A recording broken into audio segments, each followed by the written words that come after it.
Hello friends, आज हम आपको बताएंगे एलर्जी के बारे में कि एलर्जी क्या होती है, इसके क्या प्रकार होते हैं, क्या इसके लक्षण होते हैं और कैसे हम इसे रोक सकते हैं। दोस्तों, जो एलर्जी होती है एक प्रकार की हाइपर सेंसिटिव डिसऑर्डर माना जाता है। हाइपर सेंसिटिव का मतलब है हमारी बॉडी के अंदर एक साथ ही किसी चीज़ की सेंसिटिविटी होने लग जाती है, जिसकी वजह से हमारी जो इम्यूनिटी पावर होती है वो बहुत ज़्यादा कमज़ोर पड़ती है। तो हमारी जब इम्यूनिटी पावर कमज़ोर पड़ जाती है तो शरीर के अंदर कोई भी चीज़ अगर संपर्क में आती है तो हमारा शरीर सोचता है कि वो हमारे शरीर के लिए हानिकारक है और हमें उसी चीज़ से रिएक्शन होने लग जाती है। हम इसे आम भाषा में एलर्जी बोल देते हैं। दोस्तों, एलर्जी किसी भी इंसान को किसी भी चीज़ की वजह से हो सकती है। अक्सर लोगों को तरह तरह की एलर्जी पाई जाती है। एलर्जी मुख्य रूप से उन लोगों को होती है जो अनाप शनाप कुछ भी खाते रहते हैं। इसके अलावा फ्रेंड्स, एलर्जी अक्सर लोगों को अंडे खाने से, गेहूं खाने से, मूंगफली खाने से, दूध की वजह से, दवाई की वजह से, धूल के कण की वजह से, ज़्यादा ठंड पड़ने की वजह से, ज़्यादा गर्मी की वजह से, बारिश की बूंदों की वजह से, यहाँ तक कि किसी तरह के बैक्टीरिया की वजह से भी हो सकती है। भोजन के कारण जो एलर्जी होती है आमतौर पर वह किसी वजह से मानी जाती है। अक्सर कहते हैं कि कुछ लोगों को प्रोटीन के कारण भी एलर्जी होती है। जैसे ही कोई प्रोटीन की चीज़ों को ज़्यादा खाता है तो उसकी बॉडी पर चकत्ते बनने लग जाते हैं, खुजली होने लग जाती है, दिक्कतें आने लग जाती हैं। एलर्जी अस्थमा की तरह एक समस्या बन जाती है। अब मैं आपको बताऊंगा एलर्जी के प्रकार क्या होते हैं। वैसे तो एलर्जी कई तरह को होती है। किसी भी व्यक्ति को किसी भी वजह से किसी भी चीज़ से एलर्जी हो सकती है। जैसे कि कुछ लोगों को होती है फूड एलर्जी। फूड एलर्जी का मतलब है कि अगर कोई इंसान कुछ भी खाता है तो उसकी बॉडी में वो रिएक्ट करने लगता है और उसकी बॉडी पर चकत्ते से आने लगते हैं, पित्ती सी उछलने लगती है।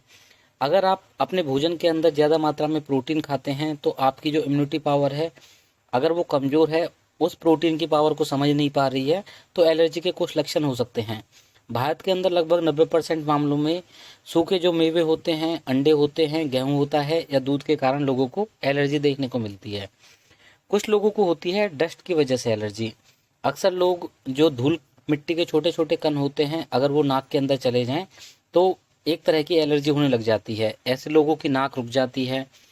नाक का रुकना, छींके बार बार आना, खांसी होना, गले के अंदर खुजली होना, गले में जलन होना, ऐसे कुछ लक्षण इसके दिखाई देते हैं। तो हम कह सकते हैं कि अक्सर लोगों को धूल मिट्टी की वजह से भी एलर्जी होती है। तीसरे नंबर पर दोस्तों, कुछ लोगों को वेदर सीजन की वजह से भी हो जाती है। जैसे कि बदलता हुआ मौसम है, एक साथ बरसात का मौसम आता है तो अक्सर लोगों को स्वास्थ्य संबंधी समस्याएं आने लगती हैं।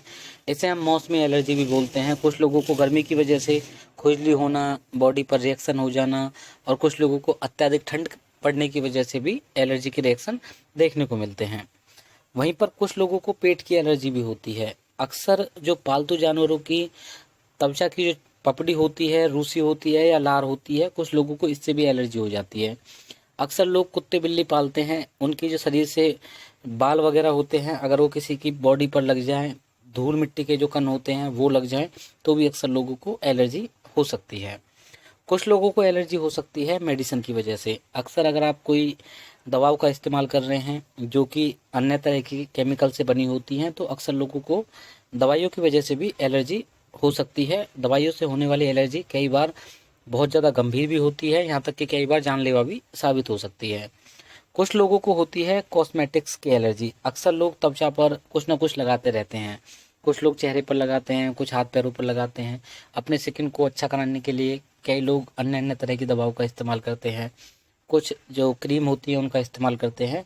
तो हम इनको कॉस्मेटिक एलर्जी बोलते हैं। कभी कभी हमारी बॉडी उसके प्रति रिएक्ट कर जाती है तो बॉडी पर बुरी तरीके से निशान पड़ जाते हैं।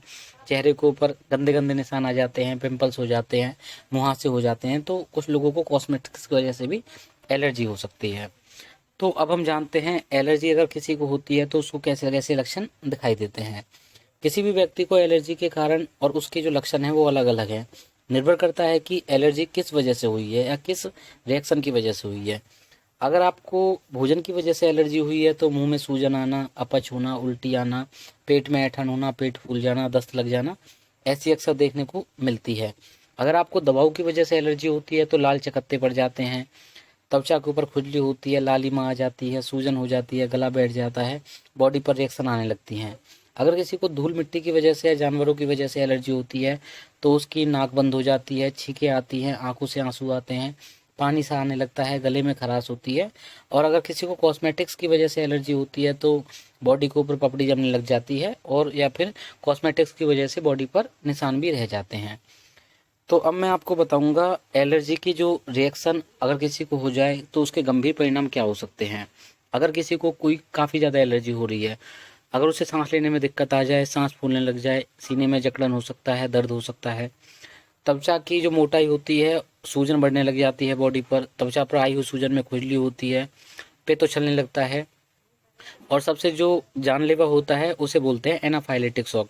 एनाफाइलेटिक शॉक एक गंभीर समस्या होती है कि बॉडी एक साथ ही उस एलर्जी के प्रति रिएक्ट करती है। ये जानलेवा भी साबित होती है, अगर इसका समय पर इंजेक्शन ना लगे तो इंसान की जान भी जा सकती है।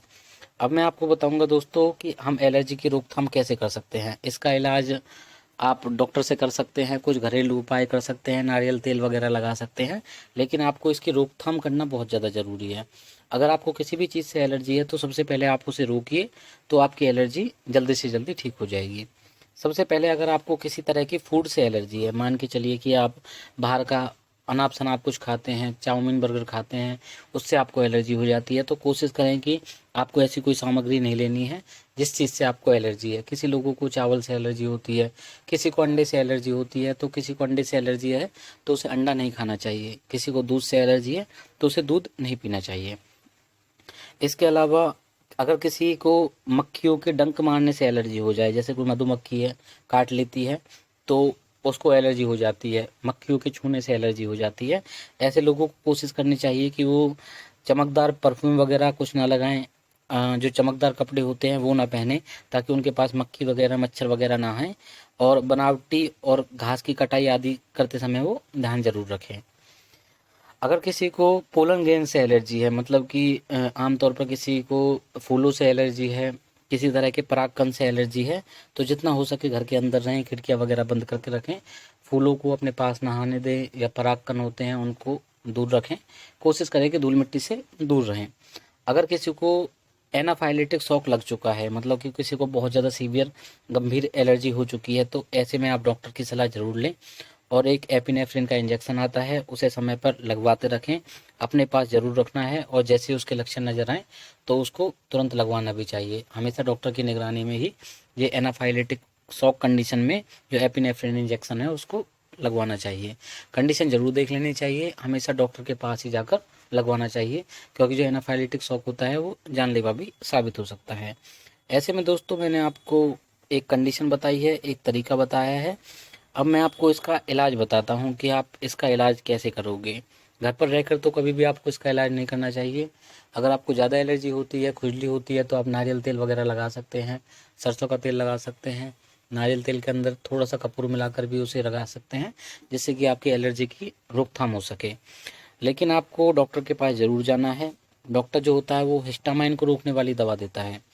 हिस्टामाइन की वजह से ही लोगों को एलर्जी होती है, और जो डॉक्टर होते हैं वो एंटी हिस्टामाइन ड्रग्स देते हैं जो कि केमिकल्स के बने होते हैं, जैसे कि सिट्राजिन हो गया, लीवोसिट्राजिन हो गया, ऐसे करके बहुत सारी दवाएं हैं उनको वो देते हैं ताकि आपकी बॉडी में रिएक्शन ना हो और खुजली वगैरह से आप बच सकें। अगर आपकी बंद नाक की वजह से एलर्जी है तो आप ऐसी कंडीशन में डीकंजेस्टेंट का इस्तेमाल कर सकते हैं। नाक खुलने वाली ये दवाएं होती हैं, इनका इस्तेमाल करने से आपकी नाक बहती हुई हुई है वो रुक जाएगी, छींकें बार बार आपको नहीं आएंगी, और जो अन्य संबंधी लक्षण जैसे कि आंखों से आंसू आना, ऐसी कोई कंडीशन नहीं होगी। अगर आपकी बॉडी पर काफ़ी ज़्यादा सूजन आती है, लालिमा हो जाती है, ऐसी कंडीशन में आपको उसे रोकने के लिए कॉर्टिकोस्टेरॉइड्स का इस्तेमाल करना चाहिए। कॉर्टिकोस्टेरॉइड्स आप अपने नज़दीकी डॉक्टर से लिखवा सकते हैं और मेडिकल स्टोर से ले सकते हैं। कभी भी खुद से जाकर कॉर्टिकोस्टेरॉइड नहीं लेना चाहिए, और उसका इस्तेमाल अपनी मर्जी से नहीं करना चाहिए, हमेशा डॉक्टर की सलाह पर ही आपको इसका इस्तेमाल करना चाहिए। तो दोस्तों आज की वीडियो में इतना ही। आज मैंने आपको एलर्जी के बारे में एक संपूर्ण जानकारी दी है कि आपको अगर एलर्जी हो जाती है तो आप किन चीज़ों का इस्तेमाल करोगे, किन चीज़ों का इस्तेमाल नहीं करोगे, क्या इसका रोकथाम है, क्या इसका इलाज है, क्या लक्षण है। तो आपको इन सभी चीज़ों के बारे में एक अच्छी जानकारी प्राप्त हुई है। मैं उम्मीद करता हूँ यह वीडियो आपको अच्छी लगी होगी। अगर आपको यह वीडियो अच्छी लगी है, इन्फॉर्मेटिव लगी है, तो आप इस वीडियो को लाइक करें, चैनल पर नए हैं तो चैनल को सब्सक्राइब करें, अपने दोस्तों में इस वीडियो को जरूर शेयर करें। मिलते हैं हम आपसे अगली वीडियो में, तब तक के लिए आप सभी को मेरा नमस्कार। यहाँ तक वीडियो को देखने के लिए आप सभी का बहुत बहुत धन्यवाद।